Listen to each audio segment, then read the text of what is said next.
Hi guys, it's Loretta with Sparrowhawker Designs. Welcome back to my channel. So, I finished it. This is the book I've been making for my grandson. It's an altered book. So, there's a very short flip through on my Instagram page, I hope, if I can get it to go up, that is just a read through. But this I'm going to give you more of a detailed breakdown as to how I made the book and the story behind it. So the story behind it is that I have 4 grandsons that range in age from 7 months to 10 years. And I have 1 granddaughter. And then we have a grandbaby that is due in April, but we don't know what it is yet. But anyway, so Ivan is 5, and he is really into my altered books, and every time he comes over he looks at every single one of them, and he's very, very gentle with them. And finally, one day, when he was over, I said, would you like for me to make you one? And he said, oh yes, Graham, I would, but it has to look old. Which I thought was just so cute, and also shows you that he kind of gets it, you know. So so I thought, okay, I'm gonna make him a book, and his room is in Knights and Dragons, and he, you know, him and his brother both are kind of into fantasy kind of things and fairy tales. So it was a no-brainer as to what to do for him. And then when I was at the book fair this past August, I found this book, and it's just perfect. So it was the gold paint I rubbed on myself. Otherwise, it was just, the whole thing was just this color. And there's some stuff on it, but I don't care. I think it kind of adds to the charm of it. I put a little gold paint, and I did a little stabilo around here as well. I guess I'll just read the story to you really quick, and then I'll go back and show you like how I made everything. So, once upon a time, Sir Ivan of Leslievale, a brave and valiant knight, was summoned by the king. Oh, by the way, I wrote the story too. And at the end of this video, I want to have a little brief talk about copyright and artwork. So anyway, once upon a time, Sir Ivan of Leslievale, a brave and valiant knight, was summoned by the king. I want you to do a very important task for me. I need you to travel to the enchanted lands and slay a dragon. He was a brave and true knight, and so to this Sir Ivan agreed, even though he had never seen a dragon. Sir Ivan set off on his quest the next day. On the 7th day, Sir Ivan happened upon a creature he did not recognize. Are you a dragon? Sir Ivan asked. Me? No, I'm a unicorn. You might be able to find a dragon in the forest. Sir Ivan followed the path through the forest until he came upon a beautiful creature he did not recognize. Are you a dragon? Me? No, I am an elf. You can find a dragon in the mountains. Sir Ivan continued on until he came upon a mountain, and there sat a large winged creature. Are you a dragon? Why do you want to know? Said the creature. I've been sent here to slay a dragon for my kingdom, Sir Ivan replied. No, I am no dragon, said the creature. Sir Ivan wondered if he would ever find a dragon. On the 16th day, when Sir Ivan was losing his patience, he came upon another winged and beautiful creature. Are you a dragon? He asked. No, said the creature, I am a fairy. And then she used her glamour magic to confuse him because she did not want Sir Ivan to bring other people to her forest. And now Sir Ivan was lost. He wandered for days in circles. Finally, a creature stopped to help him. Are you a dragon? Sir Ivan said. The creature responded, Yes, I am. My name is Keithal. Let me help you find your way out of this enchanted forest. Keithal flew Sir Ivan out of the forest and back to his home. There, Sir Ivan met the rest of Keithal's family. I was sent here to kill you, Sir Ivan confessed. But I cannot. You have shown me only kindness.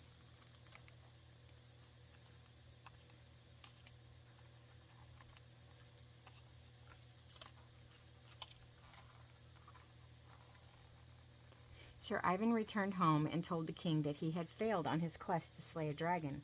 The king said, "Only a man with a black and evil heart would slay a beast who had done him no harm. Sir Ivan of Leslievale, I promote you to my most trusted advisor because your heart is pure and your words are true." The end. Okay, so this is how I made this book. Normally, when I do an altered book, it's sewn in signatures and I remove pages. Well, excuse me, this book had such a tight,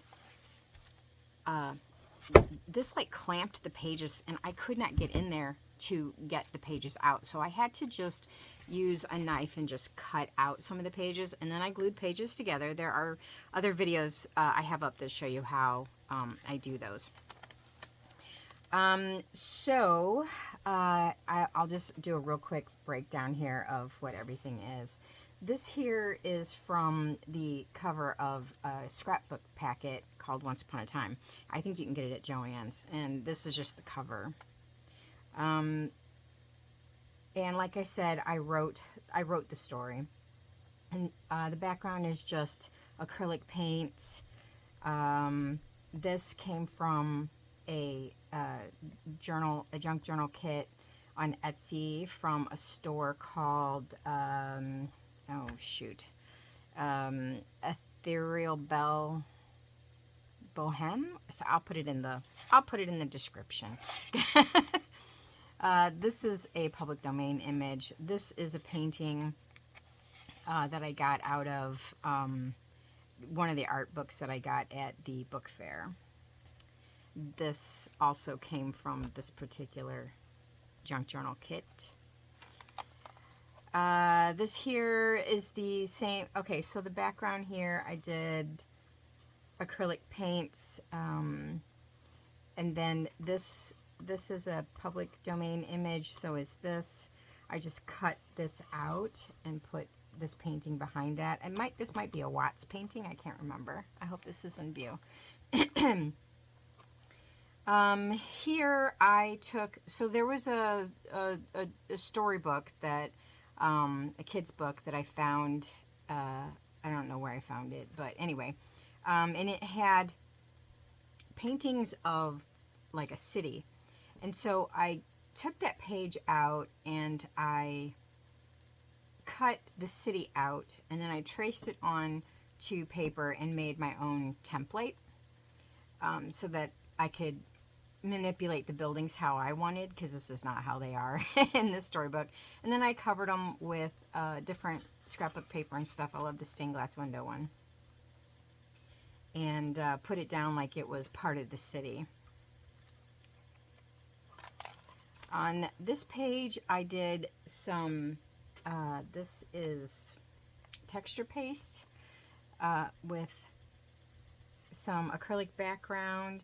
And then I did, I think on my, what do you call that thing? It's not a Cuttle Bug, it's whatever that machine is that you put things, it's a die cut machine. I don't know which one I have. Anyway, these are, I think, the Tim Holtz ones that I used and cut out the little leaves and stuff. This unicorn is a public domain image, so is the knight. And then this came from a digital kit also by the same one that the knight is from, and I will leave a link to it. And then I think this is some Tim Holtz flowers and butterflies. There's some shimmer spray on here. I don't know like what you can see and what you can't. And there's also some glitter paint. I used some glitter paint on here. Some more of the die cut leaves and greenery. On this page, this is also from that same digital kit.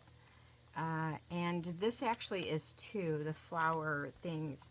These are all from that same kit, but not necessarily from the same page. I just kind of cut and pasted things. And then these are from the die cut machine, and I did some white gel pen accents on it. This is also from my die cut machine. These flowers, I got those at Hobby Lobby. I don't remember like what brand they are. And then this is some trim that I got at Michael's on clearance last year, and I put some glitter paint on it. This is a public domain image. This is just a paper doily. These are some Tim Holtz wings. It's just acrylic paint. And then this is embossing, because I just wanted it to look like gold. These two are from a kid's book called, I can't remember, but I will put it in the description box. I cut these out and put those in. This is a public domain image here of the knight on the horse. In the original painting, there's a woman on another horse next to him. I cut her out of it, and well, cut him out of it, I should say. And then the trees were from that same digital kit, and I removed some of the trees and just kind of used an X-Acto knife and went in around all of them. And then I couldn't get him situated in there that you couldn't see like the gap where the lady was. So I thought, oh, I'm going to put some leaves in here and I'll just cover it up, which is what I did. And this is just acrylic paint in the back with a bunch of texture. And then these, okay, so this is also acrylic paints in the back. These dragons all came from a kid's book about dragons.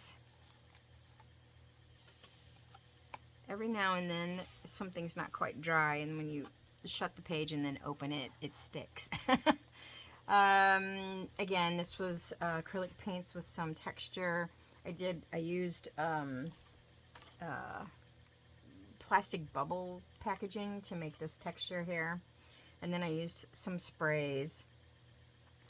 Same on this page. And then these were both images from that kids dragon book. This is a public domain image. That dragon is from the kids book. I used crackle paste on this to try to make it look as old as I could. There's some stenciling here with acrylic background. And then here's a rusted paper clip, and I made this little scroll. And the scroll is, I stamped on the back of it. I hope you can see that. And then on the inside, I wrote Ivan a little message. And this is rolled up on a used tea bag. I got this idea about the used tea bag from Susan Taylor Brown. She had rolled some up on twigs and put little messages inside, and I thought that was really cute. Although I didn't use a twig. So, and then this is, okay. So how I made this was, I poked holes in, okay, so this little piece of plastic is like, you know what you have like, when you get like a salad at a salad bar to go, or, like sometimes people, like if you order photos in the mail, sometimes they'll come in those little see-through, that's what this is. It's like a see-through plastic. So I poked holes in the plastic, both of them, the one on this side too. And then I poked holes in the page. I cut the space out first. And then I put this down, and I used, I guess these are called brads. And I used rust paste on them, on the edges, to make it look like an old rusty magic mirror or something. And then I used some pink shimmer paint here. Yeah, and then the other side is, so this is just supposed to be like him looking in the magic mirror and her looking in the magic mirror and seeing each other. So her side, of course, is all girly and frilly, right? And, oh, I need to glue that down better. I used crackle paste on her image too. it's really weird because her image, I got a different effect than I did with his. I don't know how much you can see of this crackle paste texture there. But then on hers, it looks more matte, and his was a lot more shiny. I don't know. It's really, really weird how I got two very different effects.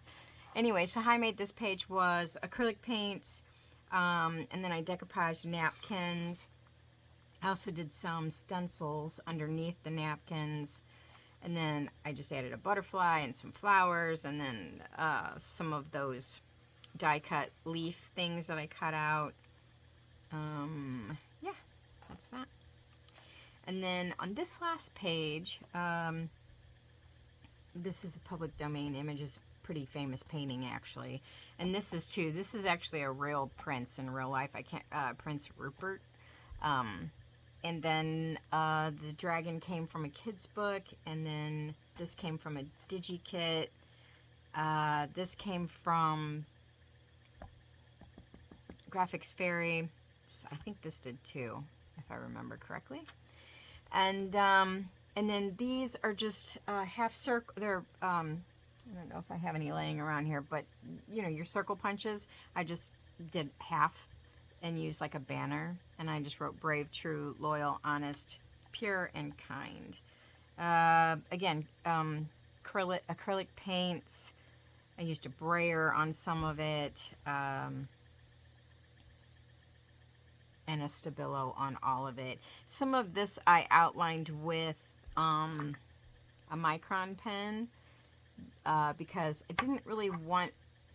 The Stabilo does this really beautiful smudgy thing, but I didn't want it, like, because I only had so much face, I didn't want it smudging onto his face too much.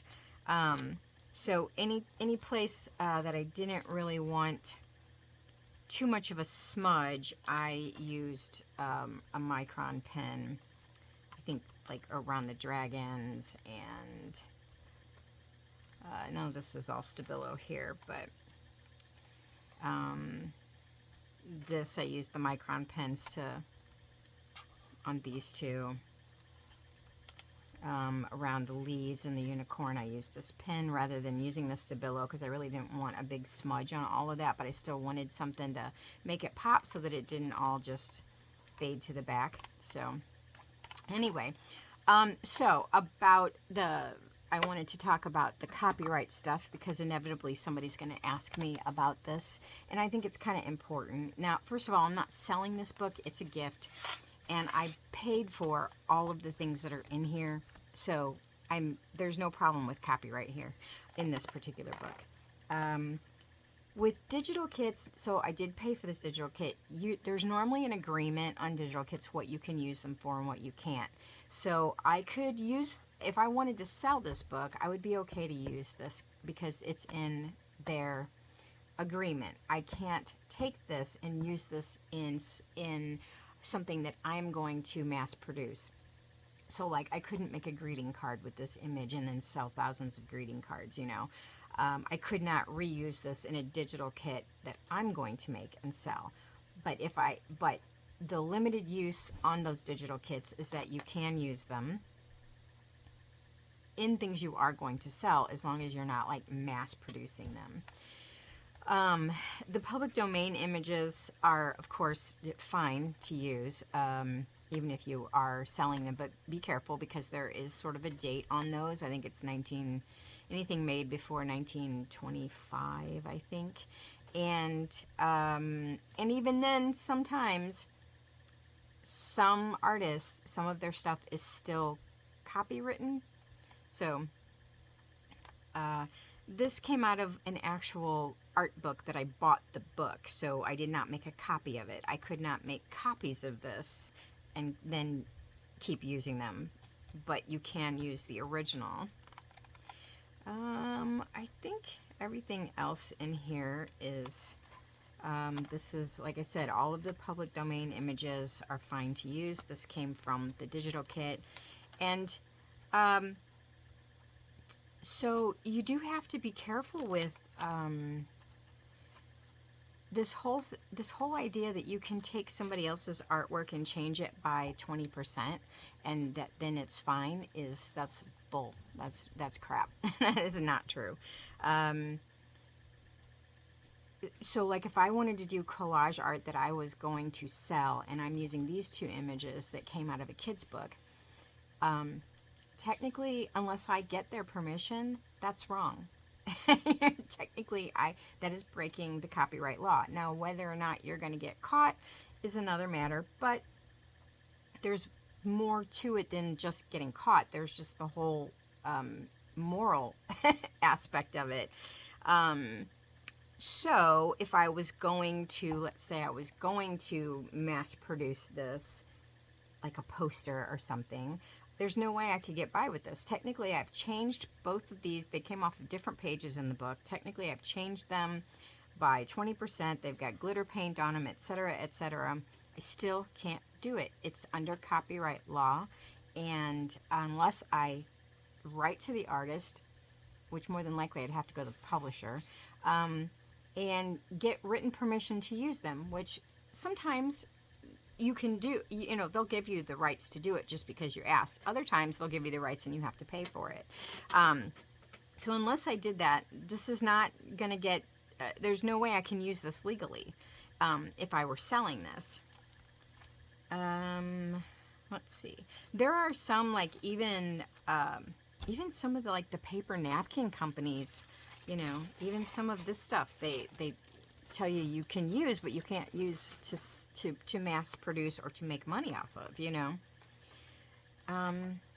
This came from a kid's book. Now, obviously, I bought the kid's book, and I took these directly out. I did not make copies of it. So I have paid for the book. I can do what I want with it. I just can't make money off of this person's art. That's how that works. That's why it's best to use public domain, or you just, you know. Now, things that you cannot copyright, so my story is copywritten. The things you cannot copyright is you cannot copyright a technique or a style. Like, you cannot copyright, like in beading, for example, the best way I can explain it is there are stitches that you use to make beaded things, like this. This is a peyote stitch that goes back and forth, and then, well, or a gourd stitch, and then I just put a fringe on the edge. You cannot copyright that stitch because it is a technique. So you cannot copyright the technique of making an altered book. But anyway, okay. So I just wanted to say that because some people will ask me, and some people do get confused, and so anyway, I hope that Ivan likes his book. He's only 5. I know. It seems like an extravagant gift for a 5-year-old, but I kind of feel like, you know, if it's something they have an interest in and he asks for it, then I'm going to go ahead and indulge him. So, all right, there you go. There it is. It's finished. I can't believe it. Oh my gosh, this was so much fun to make. This was so satisfying to make, and hopefully Ivan will love it. So anyway, I hope you guys have a great day. I'm almost finished with the slow stitch project, and then I can get those kits put up. So, all right. Thanks. Have a great day.